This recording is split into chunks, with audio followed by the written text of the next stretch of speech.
අක්කේ මේ පාඩම් කරන එක තරම් එපා කරපු වැඩක් මේ ලෝකේ නෑ නේද? මට නම් මාරු කම්මැලි. සුලා අධ්‍යාපනය කියන්නේ පෞරුෂයේ ප්‍රභාකරණය සඳහා අත්‍යවශ්‍ය උපකරණයක්. ඔයාගේ මේ මුග්ධ අදහස් අතහරින්න. ප්‍රභාකරණයද? මොකක්? මට නම් මේ ප්‍රභාකරණ නෙමෙයි කම්මැලිකාර වැඩ. ඔයා හැමදාම පොත් කියවනවා. මට නම් පේන්නේ ඔයාට වෙන වැඩක් නෑ වගේ. මම ස්වයං සංවර්ධනය කරනවා. ඔයාට ඒක තේරෙන්නේ නැහැ. ඔයාට තියෙන ග්‍රාම්‍ය මනසක්.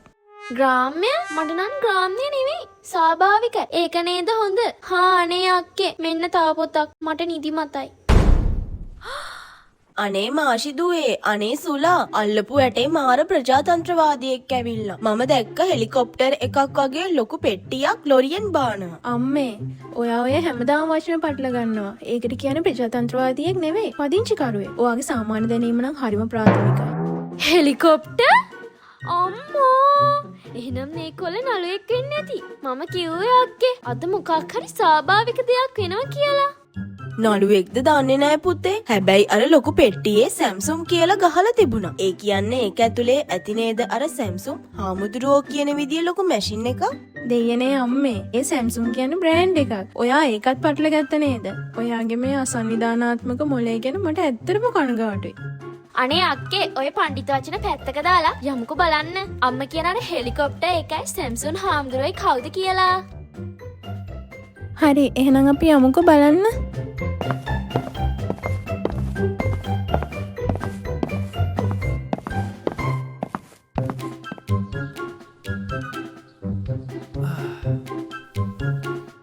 පුතේ ඔයා අර ගගනගාමියෙක් නේද? මම දැක්ක ඔයා අර රොකට් එකක් වගේ ලොකු පෙට්ටියක් ගෙනාවා. ඒකෙන්ද ඔයා හන්දට යන්නේ?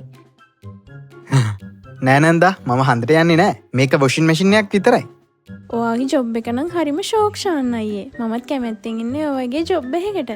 අපේ මෑණියන්ගේ ග්‍රාම්‍ය කතා වලට කලබල වෙන්න එපා. මම මාෂි. මම මේ පවුලේ බුද්ධිමතා.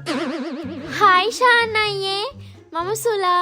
ඔය අක්ක කියන ඒවට අහු වෙන්න එපා. එයා ඔය පඬිත් වචන කියන්නේ ලකුණු දාගන්න. හැබැයි එයාට තවම නූඩල්ස් එකක්වත් හදාගන්න බෑ.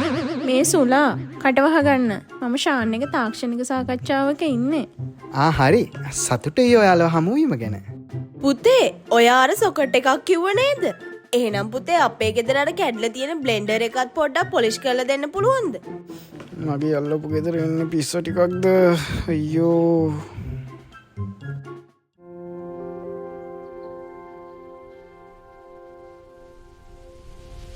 අනේ තාත්තා අල්ලපු ගෙදරට ආපු ෂාන් පුතා මාර වැඩකාරේ. එයා සොකට් එකක්ලු. මම කිව්වා අපේ බ්ලෙන්ඩර් එකත් පොඩ්ඩක් බලලා දෙන්න කියලා. අම්මේ මං ඔයාලට දහසතාවක් කිව්වා සොෆ්ට්වෙයාර් කියලා. එයා කරන්නේ ප්‍රෝග්‍රෑමින්. ඔයාගේ මේ මධ්‍යකාලීන දැනුම ගැන මට හරිම කනගාටුයි.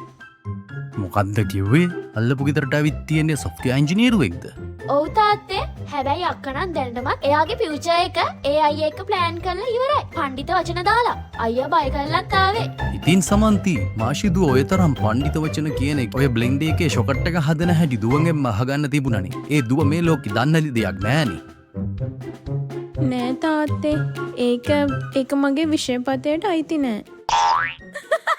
අන්න දැක්ක නේද? අපේ අක්කට තියෙන වචන පඬිතකම විතරයි. වැඩ පඬිතකම් බිඳුවයි.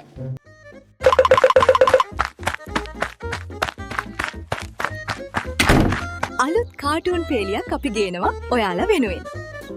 අපිව සබ්ස්ක්‍රයිබ් කරලා බෙල් අයිකන් එක ඔබලා තියාගන්න. අපේ මේ ළමයින්ගේ channel එක සබස්ක්‍රයිබ් කරන්න අමතක නොකර. හරිද ළමයි?